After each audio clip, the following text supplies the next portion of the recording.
Next, we learn about another business powering our area. But first, quick trivia question for you. How many neighborhoods make up the city of Charlotte? According to the city's planning division, there are 199. Each is remarkable in its own way. Carolina Impact's Jason Terzis joins us with the story of one of Charlotte's more unique businesses in one of its most established neighborhoods. Well, just like the city of Charlotte itself, the Cotswold neighborhood gets its name from England. The area is close to Uptown and has a population of just under about 5,000 residents or so. For years, it was known for the Cotswold Mall, which opened in 1963 and had stores like Ernie's Record Bar, Rose's, the Deb Shop, Deltown, Toy Castle, Ivy's, and the Collins Company, you may remember. The mall is long gone, since replaced by Cotswold Village shops. But just across Randolph and Sharon Amity sits the Cotswold Marketplace Retail and Design Center, which is leaving a lasting legacy all its own. This here is Laura Deanna. She also works for another vendor of ours on the other side of the building. It's something you don't see all that often these days. It's not a singular business, but dozens of businesses, all under one roof. Each one of the vendors here is their own small business. This is a designer out of Rock Hill. Her name's Lisa Matthews, and what makes her different is that she's like a lifestyle. Store manager Whitney Horton leads us on a tour of the Cotswold Marketplace Retail and Design Center, a 10,000 square foot showcase chock full of home decor, gifts, and inspiration. We all describe it a little bit differently. I always like to say it's a home furnishing store with gifts. Other people describe it differently. We really are interior design driven. The Marketplace was named one of Southern Living's 30 best home decor stores in the South. And because it features roughly 80 small businesses, it has a little bit of everything for everyone. From furniture, sofas, lamps, paintings, jewelry, hats, pottery, baby clothes, rugs, you name it. There's even a freezer section with pies and grab-and-go meals. So it's not one person having to buy everything for that store. So 80 people are sharing the burden of the purchasing to what was displayed. So there's a little bit of everything. We just want it to be a happy place for the customers to wander around. The Marketplace launched 15 years ago by the mother-daughter combo of Melissa Vandiver and Kate Leary.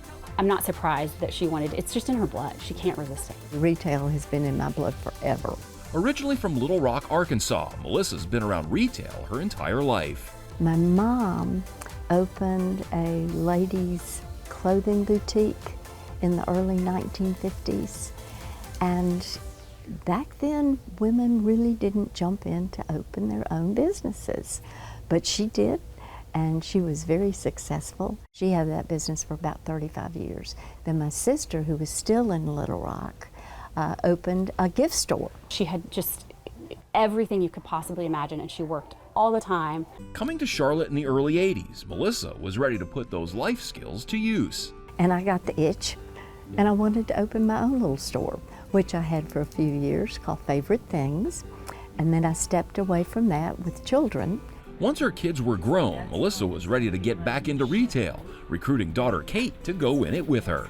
I was in a job that I could have stayed in, but I didn't really like that much and was really interested in design. So it just kind of came together that, well, should we try it? And try it they did. Coming on the heels of the recession, Melissa and Kate took a chance, opening the Marketplace in 2010. And when we started, it was with Marilyn Monroe coffee mugs and Elvis on velvet. I'll have people say to me at this point, well, you know, they get real business-like and serious, and they say, well, what was your business plan?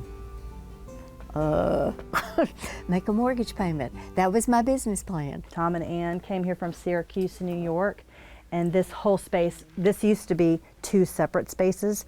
We lifted the ceiling up for them so that they could get their racks in here. Any business that's still open after a decade and a half must be doing something right.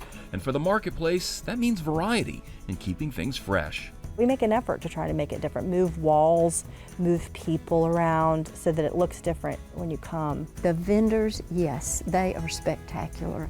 Each one of them has their own stake in making it work. It's their business. It's just a continuity. We know the history and we know the people, and the customers know us when they come in. The family dynamic of Melissa and Kate extends to staff as well, with most employees working at the Marketplace for years, including sisters Whitney and Erin. I wouldn't want to leave. I don't want to leave. I like it here. It's my favorite job I've ever had. ever. With that family vibe in place and continuity among staff, the only real challenge these days at the marketplace is simply keeping up with current marketing trends. When you think about where we were 15 years ago, how did you reach your market? Well, you had ads, you had print, you had mailers. All of those things were the mainstay. They were the foundations. That's changed a bit. It's Instagram, it's Facebook, it's web page. And with this crazy thing called algorithms, oh my goodness, what makes this pop up on Instagram, this go away? And we're trying so hard to keep up with it. And there's a good chance the family vibe at Cotswold Marketplace will continue into another generation. It certainly appears heading in that direction.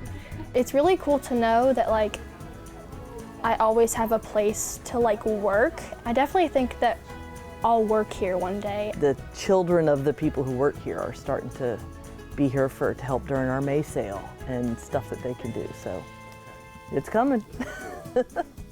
Such a cute story, Jason, but I'm ashamed to say I've never been there. You know, and before I did a previous story back in the spring, I had never been in there before either. And I drive through Cotswold every day on my way to and from work, and I didn't know it was there. Now I do. Hopefully more people will. Told my wife about it. I'm like, hey, Mother's Day, other different, holidays, great place to go pick up some gifts. I appreciate the good idea. Thanks so much, Jason.